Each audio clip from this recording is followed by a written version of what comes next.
Obrigado, Flavinha. E hoje nós vamos receber um convidado muito especial no nosso quadro Histórias e Testemunhos. Luiz Santana, grande empresário com atuação brilhante no Nordeste, principalmente do Brasil, mas com características interessantes da sua vida que hoje ele vai contar com exclusividade para vocês. Muito obrigado, Luiz Santana, por estar aqui em nossos estúdios. Obrigado pelo convite também, Sérgio. Bem, talvez você pense assim, o que tem a ver Luiz Santana com o Bangladesh, que foi mostrado agora há pouco, uma reportagem fantástica sobre o trabalho que é feito neste país distante, lá na Ásia. Luiz Santana, você começou como pastor, resolveu que a sua vocação era ser pastor e se tornou pastor. Chegou a pastorear durante 6 anos lá pelos lados da Bahia, mas daí houve uma reviravolta na sua vida. O que aconteceu?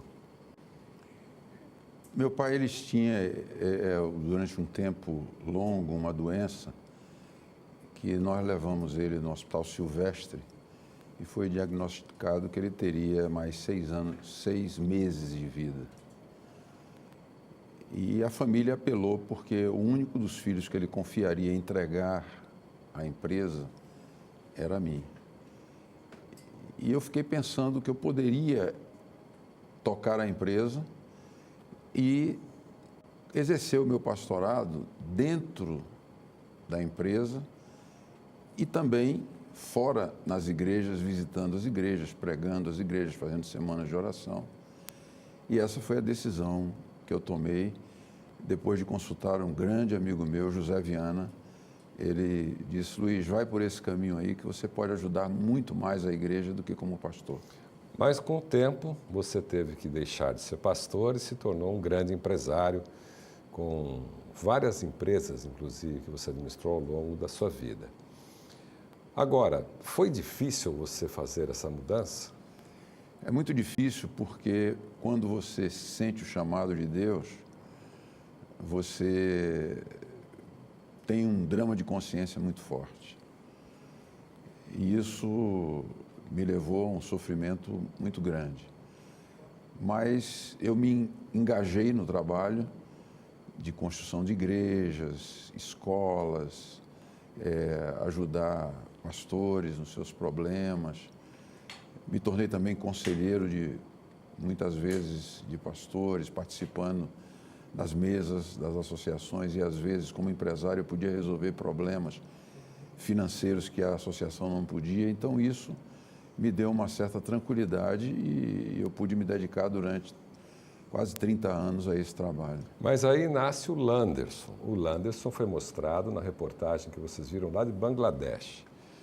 O Landerson fez o caminho inverso que você fez. Isso. Ele foi preparado e você o preparou muito bem para tomar a frente dos seus negócios. E ele, ainda jovem, vem como uma bomba para você. Não, eu quero ser pastor. Então ele passou de um pretenso empresário, que chegou a ser, e resolveu fazer o pastorado. Qual foi a sua reação, Luiz? Você o apoiou?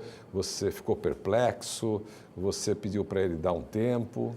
Porque era a sua esperança também de continuar nas empresas. Exato. Mas eu fiquei feliz porque meu coração sempre esteve mais na igreja do que na empresa. Então, quando eu perdi o meu sucessor, eu ganhei o pastor que eu deixei de ser anos antes. Agora, você imaginava, ser pastor tudo bem, como você.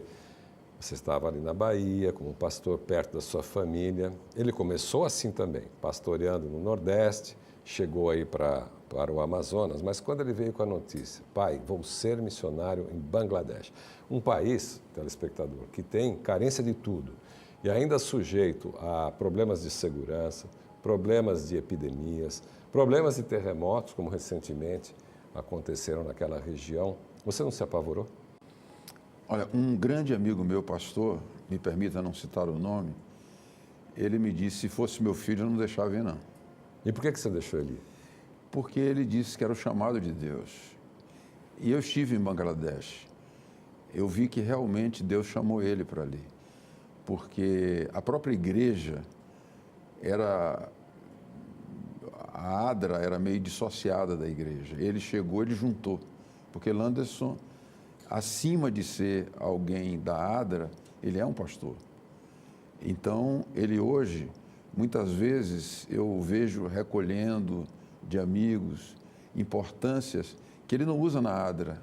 Ele ajuda os pastores. Só para você ter uma ideia, Sérgio, um pastor em Bangladesh, o salário total deles é $180 mês. $180 dá menos de R$600, né, para a pessoa E para aluguel, para tudo, não tem outra ajuda. Então, as igrejas têm muitas carências. Há igrejas que, quando tem esses temporais, são destruídas. E ele, aonde ele pode, ele está lá recolhendo algum dinheiro e, às vezes, ele me liga, a gente ajuda. E sinto que, às vezes, mais a igreja do que a própria ADRA. Ter um filho tão distante e a família dele tão distante, em algum momento ele sentiu vontade de largar tudo lá e voltar? Ou ele nunca falou para você que ele estava, de alguma forma, infeliz com a situação nesse país? Olha, aqueles que convivem com Landerson sabem, ele vive a ADRA. Ele é a ADRA dormindo, acordado em todos os momentos. Então, quanto maior a necessidade, mais ele se envolve. Agora, por exemplo, nesse desastre lá próximo do Everest, eu visitei um amigo no extremo sul da Bahia e ele me disse, olha, seu filho me ligou me pedindo uma oferta para... Não tem nada a ver com ele é Bangladesh. E o amigo mandou uma oferta. Falando também com Isaac Possato, ele me disse, Luiz, olha, Landerson já me fez um apelo aqui, Isaac está nos Estados Unidos e já estou mandando dinheiro para o Everest. Quer dizer, ele vive a ADRA. Está no sangue, né? Está no sangue dele. Agora, é interessante, telespectador, a ADRA é uma agência oficial da Igreja Adventista que socorre países no mundo inteiro e não é diferente naquela região asiática. E ele começou na ADRA aqui no Brasil. Agora, a FEE, Federação dos Empreendedores, também tem colaborado para que mais pessoas ajudem Bangladesh. Qual a importância disso, Luiz? Fundamental. Por exemplo, a ADRA em Bangladesh, eles têm 12 projetos. E eles perderam a ajuda da Suécia, que eram 2 projetos, e perderam um outro auxílio do Oriente lá que eles ajudavam, outro projeto. 3 projetos iam ser fechados.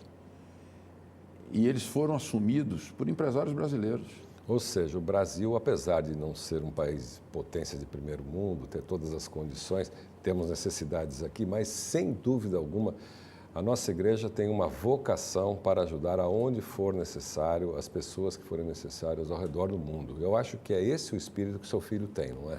E uma outra coisa, hoje estão com eles 5 jovens, eles não têm recurso, então eles mesmos se financiaram para trabalhar o ano inteiro lá. E eu fui comunicado que está indo mais 3, ou seja, 8 jovens se formaram nas suas profissões diversas e foram para lá. E um pai me disse o seguinte, um desses jovens, o pai me disse o seguinte, meu filho me informou que finalmente encontrou o caminho deles. Ou seja, já está pensando em continuar no projeto ADRA em algum lugar do mundo, né? Certamente você, telespectador, pode também ajudar, como já foi mostrado na primeira parte do programa, aos projetos que envolvem a parte espiritual, social e educacional em Bangladesh através da ADRA e o nosso líder Landerson, que é o filho aqui do Luiz Santana, que faz esse belo trabalho. Nós estamos para concluir esse espaço. Eu queria, Luiz, que você desse um recado para aqueles que, quem sabe, sonham em ser missionários, e não é fácil ser missionário, é uma vocação, como você falou, e para esses jovens que, quem sabe, queiram trilhar um caminho semelhante ao seu filho. Uma das coisas que eu vi de maneira muito clara, Sérgio, em Landerson, é que por que ele está feliz no trabalho dele lá? A graça de Deus. Não é humano você morar num país como Bangladesh, só você vendo é que você vai saber o que é que existe lá, naquele meio tremendo, e estar feliz. Então dá para a gente ver a graça de Deus. Nós estamos de passagem aqui nesse mundo. Então todo jovem que tiver esse desejo pode realmente se dedicar e a graça de Deus será suficiente para preencher todo o vazio do coração desse jovem. Então, sem dúvida, é um trabalho extraordinário.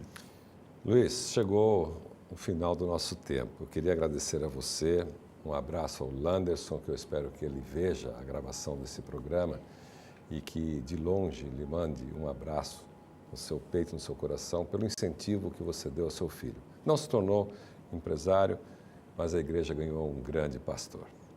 Hoje nós vamos ficando por aqui. E na próxima semana, nesse mesmo horário, temos um novo encontro. Até lá!